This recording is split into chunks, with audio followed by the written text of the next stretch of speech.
Welcome to the Encore Audio Archives YouTube channel. I'm Taper Dave, and this is my channel. I've uploaded hundreds of talks here that I've recorded at meetings in West LA, and I've also recorded conventions starting in 2013. I've got a bunch of those up. And Walt and Mary Murray, the original owners of Encore Audio Archives, started the company in the 80s, and Walt recorded Joe and Charlie's and a bunch of stuff down in Vista, California. My sobriety date is June 20th of 1994. I hope you find something you like, so please like and subscribe to my channel and comment down below. If you want to hear something that I don't have or that you don't see, I'll see that I get it. Anyways, take care and have a great day if you want to.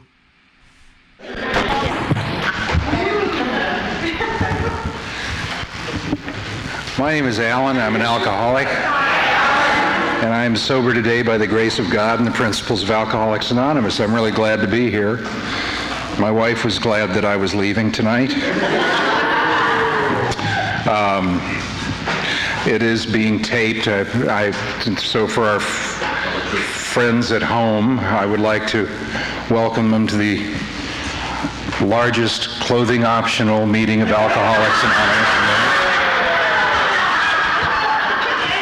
And our sergeant at arms at the door, we have two of them, Tilly.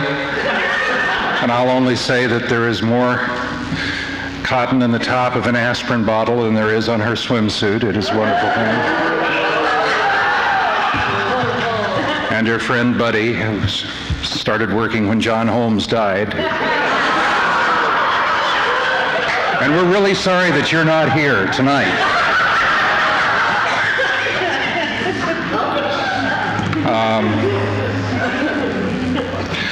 I do. Happy birthday to the birthday people. I know a lot of people here, and a lot of people that I really, really like are in this room tonight. You know, and some of them go to the Sunday night meeting I go to, and I love this bit that Sophie did with the turning the page. I'm going to try and work that one into a bit. It's one of those drunk things. You go, here, let me get to the other side of that. I gotta do. My God, sounds like I just read that. I don't remember. And I love the way Dick reads everything on the page. In spite of the fact it's not out of the big book, it's on the thing. There's some people, and Andy, you know, happy birthday. Happy birthday to you and your... It's great. I've got this, and my husband has been happy all week. And I quit smoking. I wanted to throw a chair at her at that point when she said that.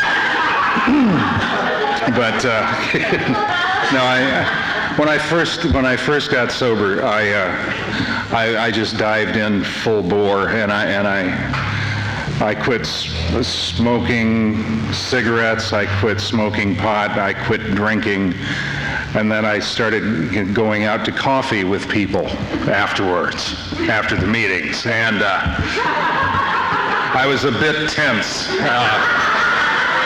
but I was game, I was willing to go, and I remember one particular night, I was sitting, you go and there's a lot of people and they're all ordering and the waitress is coming. She's got that look in her eye like, oh God, you're back.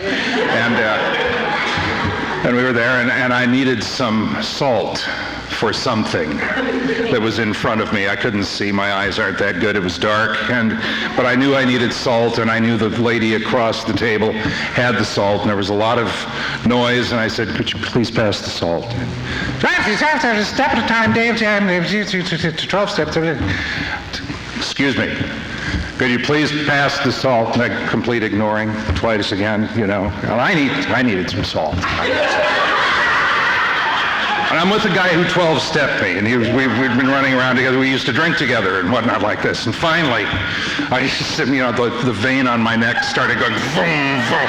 I said, hey, pass the fucking salt!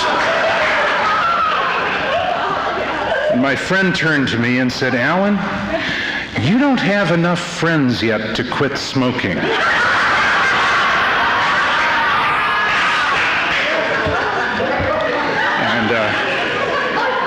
I think I'll never have enough friends, but But my sponsor that I have today said, we talk every morning. I call my sponsor. I'm coming up on 30 years. I'll be 30 years sober, May 21st, 2006.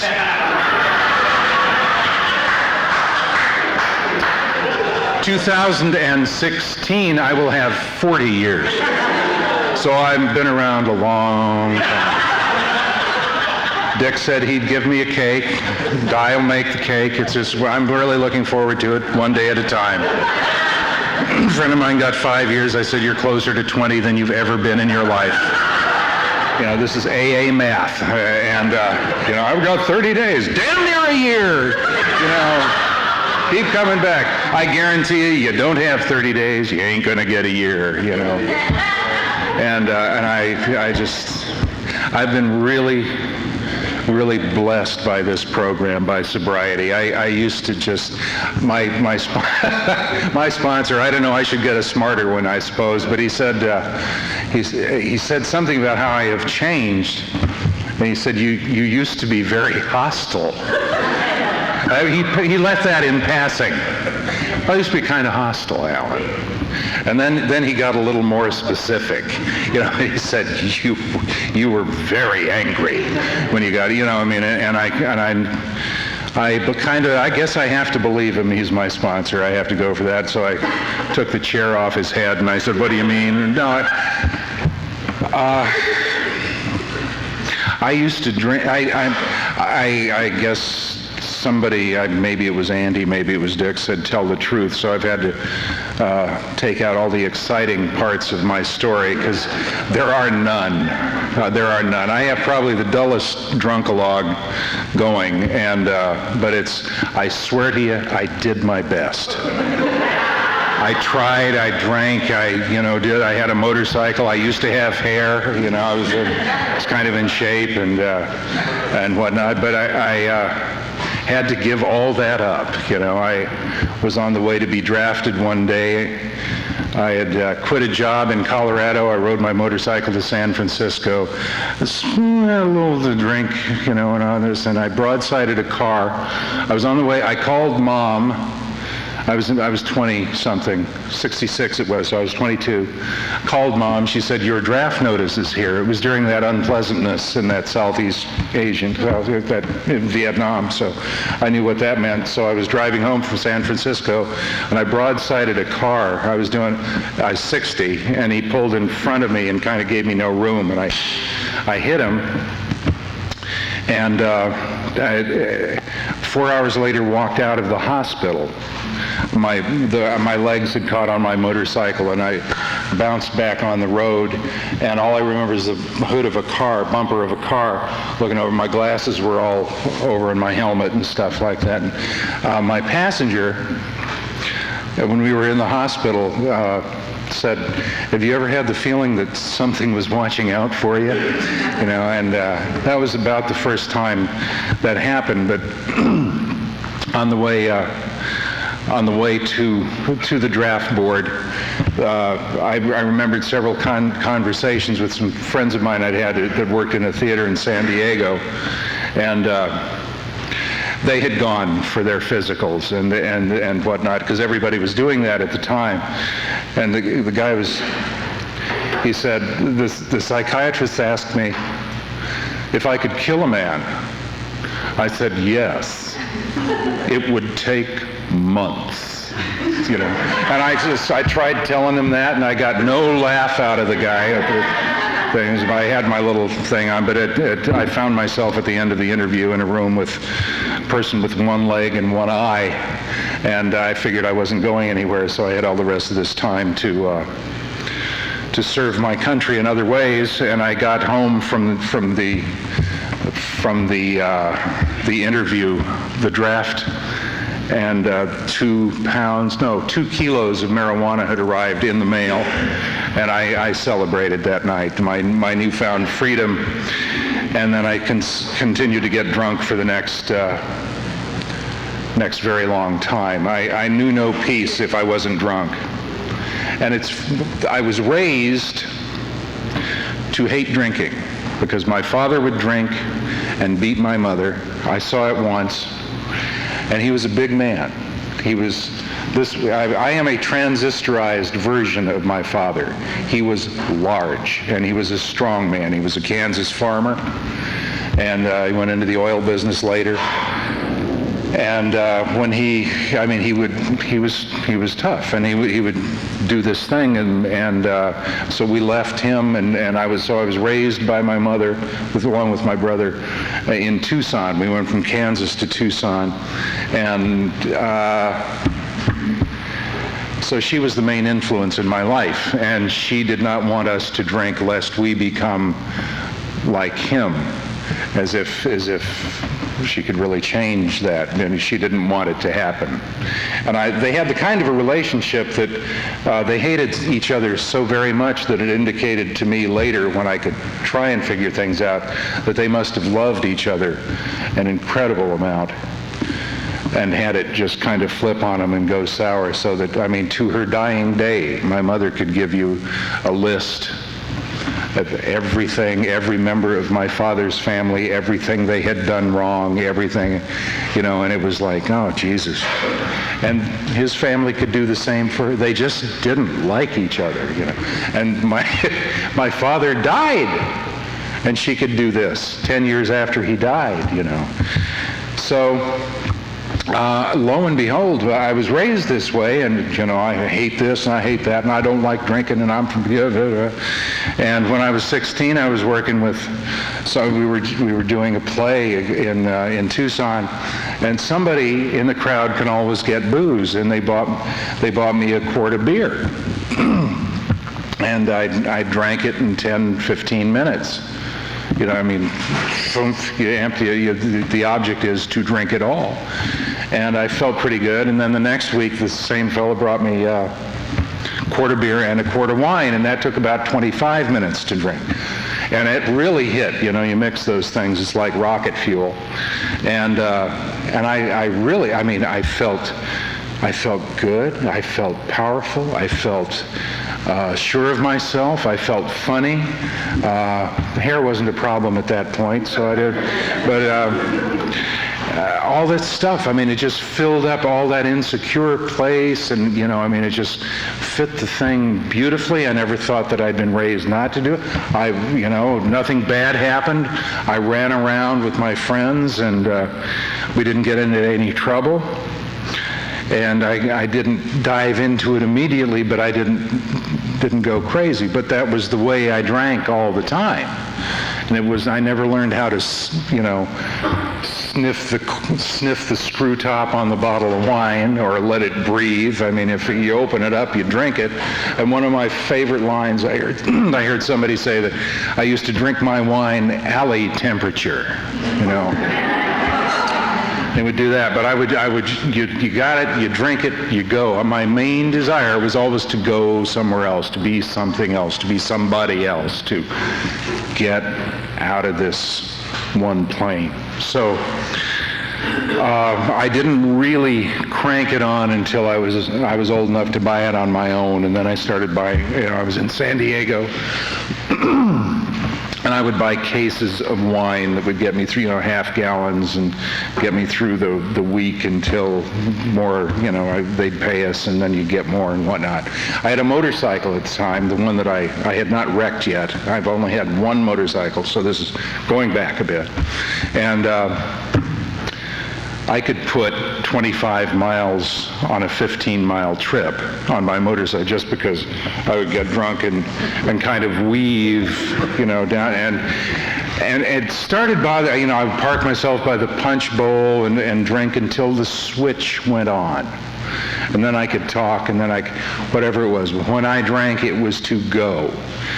And not a wild partier, not a fighter, not that kind of, just turn the head off, or do whatever it was, shut you out, or I've never really been a people person, and one of my favorite, I steal lines from people, and I just let somebody will say something, and I just glom onto it. So 90% of what I say, I've stolen from somebody. Like Easy does it. I don't know where I got that, but at any rate, I was in San Diego, and I was doing this thing, and it started to bother me. So I went into the Balboa Park, which is where we were working, and I was just kind of sitting there. The guy who worked there came up and he said, what is the matter? I said, this drinking thing. He said, "It bother you?" I said, "Yeah." He said, "Do you want to quit?" I said, "Yeah." He said, "Well, here, smoke some of this."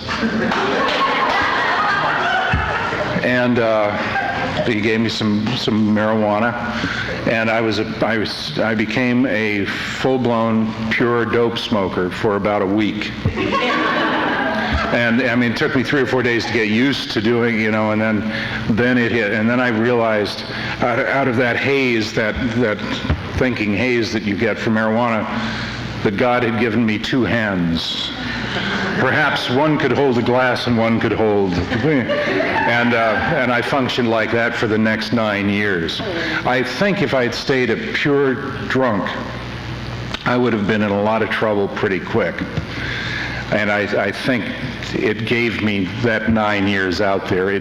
So I didn't just hit something, crash and burn, but I kind of eased down into the slime, And at the time I had a roommate, and we lived on the beach, and I had started out living at the place called the Barcelona Hotel, which was like for old folks. And every morning an ambulance would come by and take one of our dear departed tenants away, and this guy came by, and he was very hip, slick, and cool, and a gentleman. He'd been raised an old Hollywood family, and a classy guy, but he knocked on my door, and he said, "Maxwell's Silver Hammer," and he said, "Alan, you really need to move to the beach." And so we did, and we had a good time, and he had the car, and I had the rent money, and we, his car was it was an old Volvo, I think it was rounded in back, and it was one of those things, and what he would do it was the modern day version, or the old, of the Scud missile. It was designed to take out lampposts. And now my friend was a very overt drunk. He would party, he would be loud, he would do something embarrassing and yell your name across the room, and you would sit there and go, "I've never seen him before in my life, never want to see him." He was just one of those, he was very out there.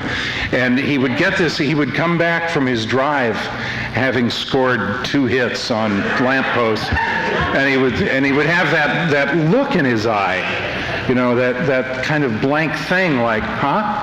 I was just driving down the road, and this thing jumped out in my headlights, and then it ended up like a dead deer across his hood, and he just didn't know what was going on.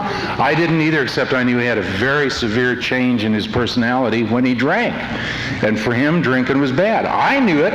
I could see it. There it was, right there. I stayed home and drank.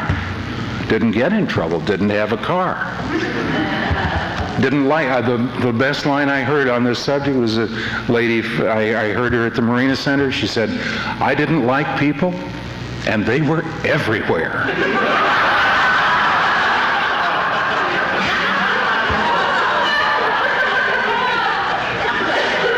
So, but I would stay home, and his thing, well, that's what I would do. And that's how I stayed out of trouble mostly. I never got into any bad trouble. Sorry to interrupt your viewing. Taper Dave here. Just wanted to take a second to ask you to like and subscribe to my channel. Let me know if you like what you're listening. I've got some very good talks here, and this one's a great one. Just curious, do you think this is better than Zoom? Tell me what you think. I could have a couple of times, but it just didn't happen. So my friend came up here. I stayed down to do one more show. And he would come down on weekends and party. And one weekend he called and said, I won't be down this weekend because I've started to go to, and he was he started to go to Alcoholics Anonymous. I said, "Good, you should, and whatnot. If you want to come on down and smoke some weed, man, come on down. You know, it's okay, and we're all for you. You know, that street ethic you get into. Hey, man, I'm behind you all the way. You know. Here, with friends like me, he could have been dead a lot sooner. But everybody knew he was a bad drunk. And so he got sober. I finished down there, came up, and I guess he had a couple of months, 3 months or so, and he came to visit me. Now, my career had skyrocketed to the point where I was living in a garage in Hollywood. And I swear to you, when the guy told me about this garage in Hollywood, he said garage apartment. That meant over the garage, lovely garden, whatnot. No, I got there and it was a garage. Oil on the floor, there's no bathroom, nothing. I mean, it was a garage. And over a period of the time I was there, you know, it got a shower and everything, put in a stove and worked like a, you know, and still, you had to be drunk to enjoy it, for it not to look like this space that somebody had just gone, you know. I mean, I put redwood lath in different going this way so it would be longer. And I put white birch on the walls over here so it would seem wider and farther out. And then on the very end, I put redwood lath going up and down so it would seem taller. And all, you know, I mean, you just looked like a garage where somebody had too much time and a lot of nails.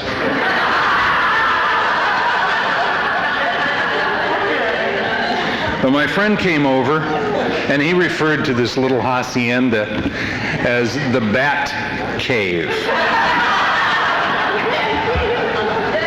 And you know, I guess in retrospect he was absolutely right. That was a compliment. But he came, and there was something different about him, and I could, instead of that fearful look, you know, like after he just killed 2 stoplights and, you know, working on a stop sign, instead of that thing on his face, there was a calm and a peace in his eyes that was strikingly different. It wasn't the same kind of thing. I mean, he carried that other thing with him all the time. There was no getting away from it. And I went over to use his phone. I mean, we lived close by in Hollywood, and I went over to use his phone.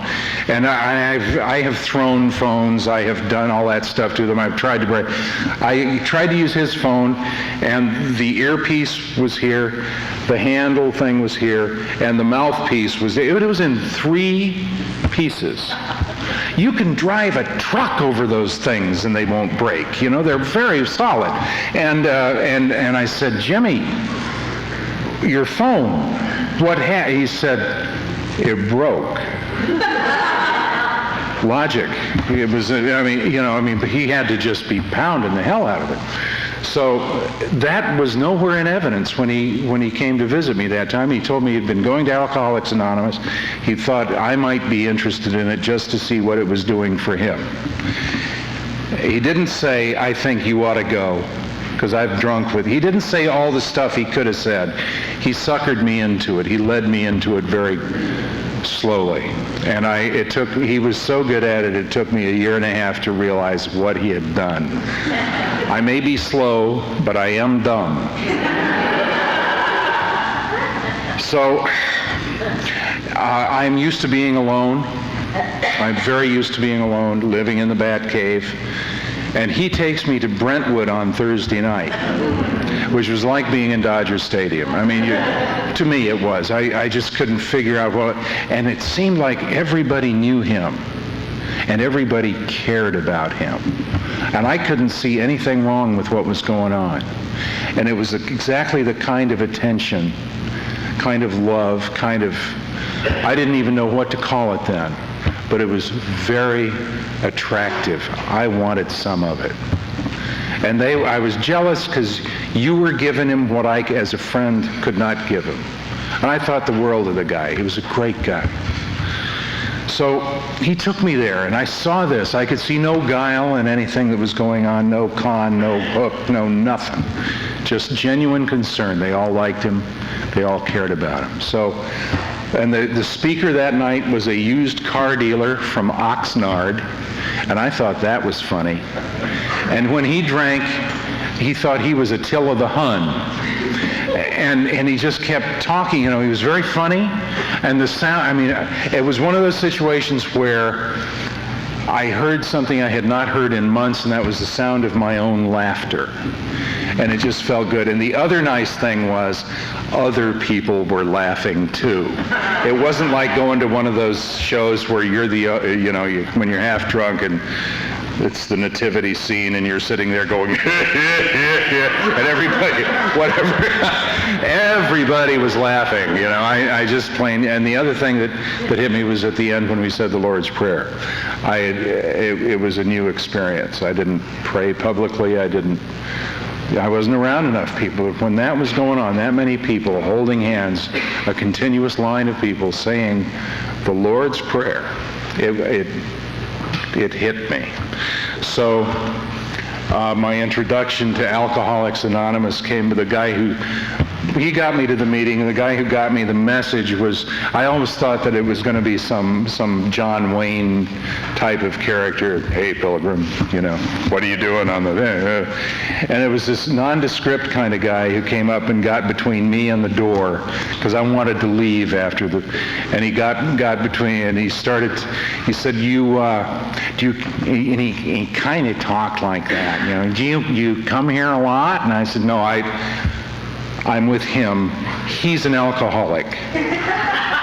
I'm not. And so, well, do you drink? And I said, yes, I have. He said, how long have you been a drinker? And I'm starting to have visions of this guy in my driveway with tire tracks on him. Because he's starting to ask me questions that make me uncomfortable, and holding the truth up to an alcoholic is like holding a cross up to a vampire. I did not enjoy this. But he got it to the point where he said, could you quit? I said, well, of course. Like this. And he said, well, then, why don't you? And he said something like, quit for 30 days. And he handed me the 20 questions, and he folded them up and said, you take them, don't, just so nobody will know you're new. I said, I'll wear them on my sleeve. I don't care. This isn't, I'll do this thing. And I took the test, and I missed 17. I think I answered the way you're supposed to if you're supposed to be here. And that was then, but I took it later, and I figured out the answers to the others.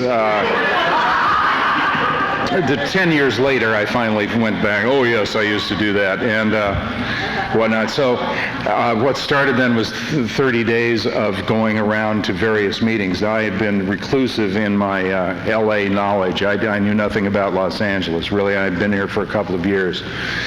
And if I had to go from 20th Century Fox to MGM, I would go back to my apartment because I didn't know how to get. And since I got sober, they put in a street called Motor Avenue. And I thought that was very nice of them. And so I knew nothing, but because my friend would,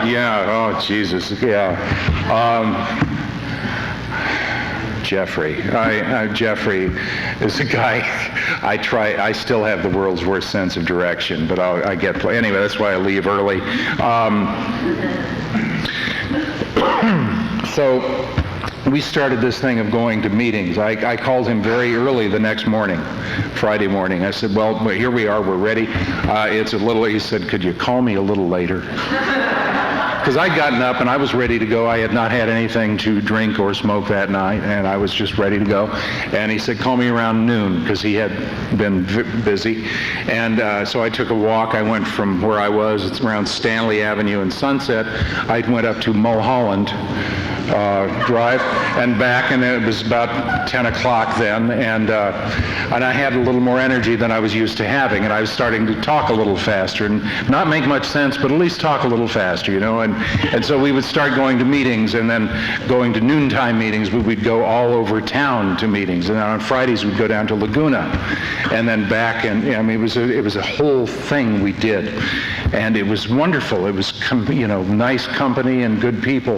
The problem was I was on the fringe. I'll cut this short. I lasted 2.5 years, and on the fringe of Alcoholics Anonymous. That is, no commitments, no numbers, no newcomers, no not being in the program. I would not participate. I would not do anything except go around and try and look good at the meeting. Hi, really good to see you, Brad. Not bad. Looking good. Oh, still puking. Too bad. Goddamn, And it's easy, it is possible to stay around and not get in the program. I lasted 2.5 years. I went out. The way I went out was I got the point that it was bad for me to drink. I would not drink. I went out and borrowed a joint from a friend of mine, went home, smoked half of it, read Sherlock Holmes, woke up at 6 in the morning, smoked the other half of it because I didn't have much to do that day, got on the phone. By 9 o'clock, I had 2 pounds.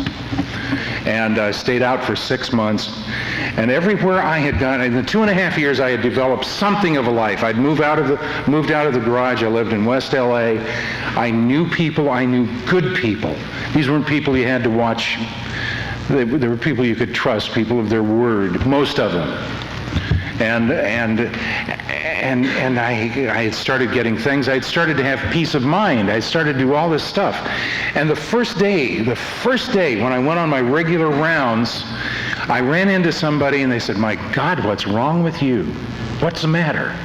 And it showed that fast. And everywhere I would go, I would run into somebody who would remind me that I was not going to meetings. I called my friend who 12-stepped me, said, "I'm out." He said, "You know where I'll be," and he hung up the phone. He was not going to play with me. And it was lonely out there, but that's where I wanted anyway, so I started doing all the things like you do alcoholically. 3 o'clock in the morning, smoke to get up, smoke to go to bed, doing all this stuff, and the only thing that I wasn't doing was drinking. The dope quit working, and I still wanted to be high. And I knew one thing that would work and would get me high because it always worked and it never let me down. And that's when I came back. I just said, I got the picture. I had not had the picture before that. I didn't see the word marijuana mentioned in the big book. I was hanging on that one rule, well, it's not in the big book, But I was acting like one. So my friend explained to me later that as overt as he was and as introverted as I was, he said, if he wrecked his car and died in a violent, some kind of crash, people would just go, "Yeah, that's right, that's how he'll die." He said, if they walked into your apartment and found you with your brains on the back wall, they would go, "Yeah, that's it. Same disease, his version of it and my version of it." Both, it leads to a very ugly life and a very ugly death, if in its active form, alcoholism. So I was given the grace of coming back and still not getting in the program. I still had 7.5. I lasted another 7 years, and it started happening again. And I finally found a sponsor who was going to kick me through the steps. And it finally made sense, and I finally had the desire. I hadn't been drinking all this time, but I'd still been on the fringes, and I don't recommend it. But I found a step Nazi sponsor, a man who loved the program. He cherished the program because it had given him his life. And he was sponsoring a bunch of people who were going through some very bad things in their lives, but they were going through it with dignity. And they were helping people in the meantime. It was Ken O'Brien. And I'm not trying to make a saint of him. He was very human. He was a great member of Alcoholics Anonymous, and he could define it and pass it on to you. I was talking about him one night in the South Bay, and going on, because I dearly loved the man, and I loved his program, and whatnot. And they were thanking you on the way out, and one lady came up to me and said, "Thank you. I was married to him." And walked. I never. That was a different thing. And he never offered advice on relationships, and I never asked him, But he never offered, this is what you've got to do for your. He never did. But on the other stuff about getting, I heard somebody say at his funeral, his thing, he said, "I made the mistake. I asked Ken O'Brien to be my sponsor, and immediately I knew I had made a mistake, because he was not a man to sit idly by." I got into meetings. I went to the meetings that he went to. He said, "I will not ask you to do what I did. I will ask you to do what I do." And I became a secretary of a meeting. I got commitments at other things and other meetings, he said, and answering the phone at central office. And I was into this thing, and we lasted together for 6 months. He got me through steps 1 through 9, and his deal was get you 1 through 9 and turn you loose, because he had a lot of people that were waiting to be sponsored. And you would have your little argument, you'd come into him a wreck, he'd give you the steps, you'd start feeling like, oh, I'm just doing it because it's Ken's program, it's not mine. And then you would have your little parting of the ways. If you're smart, you keep doing the program the way you did. Eventually you would see him and become friends. And that's what happened to us. We became friends, and I dearly loved the man. I saw him go through many things that were not. He got sick. He got cancer, and the difference between him when he was well and when he got cancer was when he got cancer, he had to ask people to help him. And he was never used to doing that. And when he asked people to help him, there were so many there. We moved him from one apartment to another in an hour and a half. A bunch of guys. He organized, he packed it all up. Guy came by with a truck, in, out, unpacked, over there in that amount of time. It was just like that. But you could never do anything for him without feeling like you had gotten more in return. It was one magnificent example of Alcoholics Anonymous. There are many, but he was one that stands out in my mind and in my gratitude. And never a day goes by that I don't think, there goes a man that I'm proud to have known, and I wouldn't mind being like. I came in, and when I got here, I was a bachelor, and I should have been. It's very good that I was a bachelor. I got married. I've been married for 21. I've been married together with my wife for 21 years, and we've been married for 19 years. And my children have never seen me drunk. They have seen me when I needed a meeting. They have asked that I go to a meeting.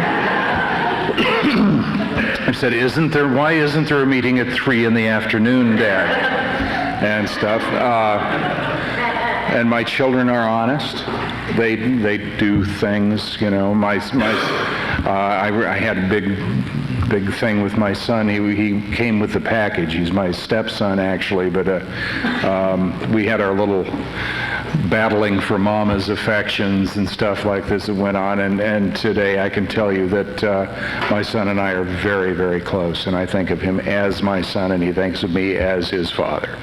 And he's finally taken off on a field that he loves and he's excited about, and I'm proud of him. And my daughters are doing well. My older daughter graduated high school and she started working, and my younger daughter is about to go into high school, and I pray to God she makes it. She's at that 14-year-old thing, I'm going, oh, come on, honey. Can't we just skip the next 3 years? Can't we just, what's going on?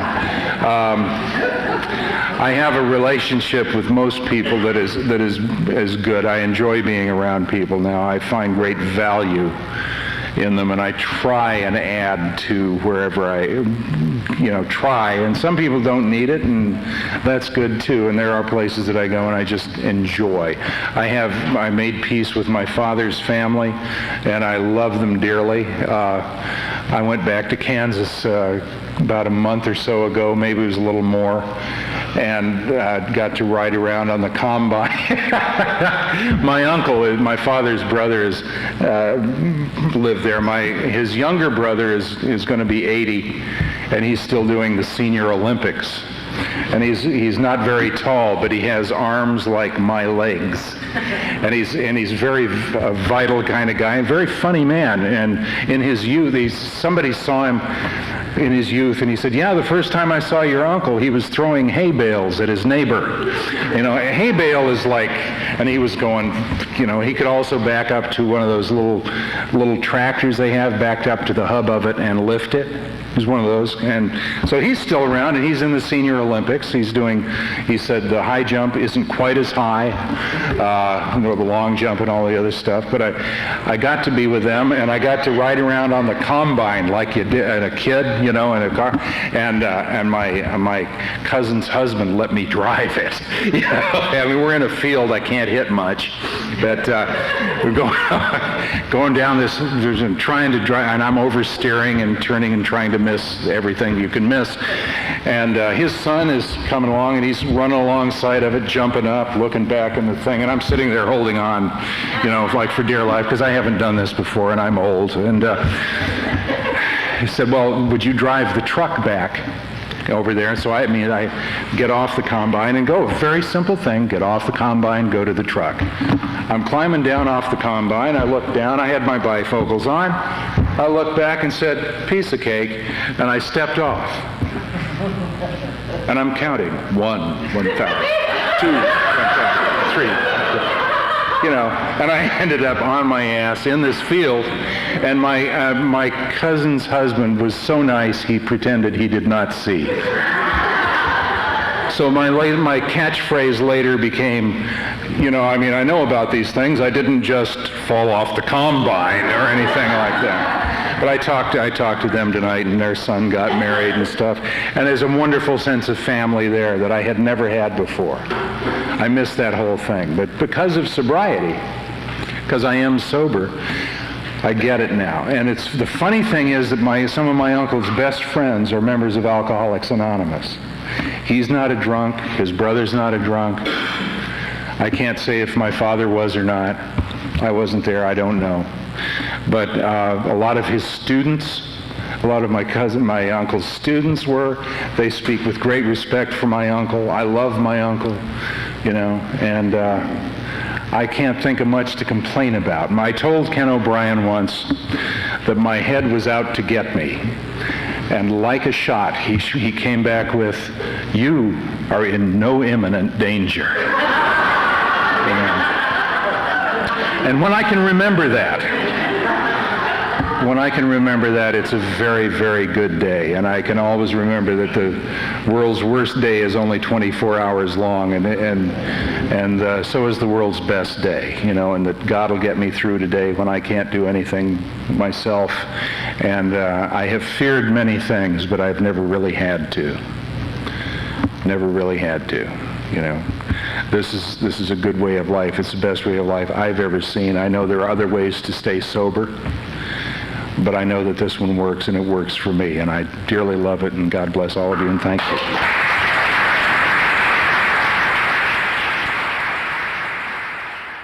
I think we got a great talk going on here. Thanks for watching the channel. Taper Dave here. Just curious, do you think this is better than Zoom? Okay, this is how I prepare my drone for launching. I like to do it inside the cab of my truck so I'm not standing outside in the weather. To install the joysticks for control, up and down, right and left, powered on. I have an Android phone that I use to connect it to the drone with. And it's actually controlled through the iPhone, through an app. Oops, wrong way. It's actually controlled through the iPhone, or through this Android phone, through the app. It's actually controlled through the Android phone, through an app, and you connect it through this short connection right here.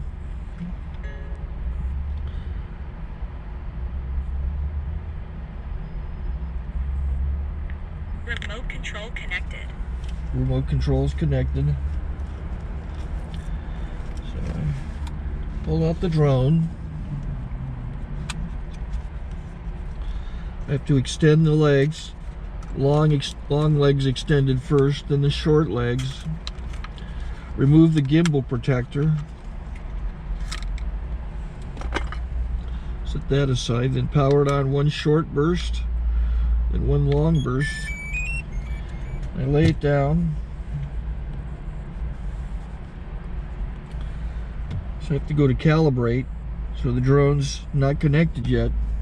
It shows you here as this drone gets disconnected, even though the remote's powered on. So the drone has to establish it's connected.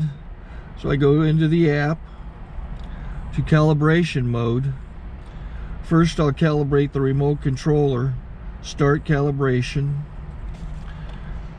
Out, in, oop, out, in, up, down, and then this little wheel is to control the gimbal.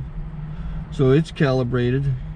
Go to gimbal calibration, start calibration, and then it calibrates the gimbal. I don't know if that shows up. The gimbal's moving all over the place. Changes, you can see it on the video. And I'm calibrated to take off. It's acquired 7 satellites at the moment. There are 26 satellites up in the sky, which it has to acquire before you can take off. So it's connected. It's got enough satellites. This is white. I can go to press this little arrow button, swipe right to take off, and it would start the motors if I slid this to the right. But I'll wait till I get outside. Don't want to do it inside.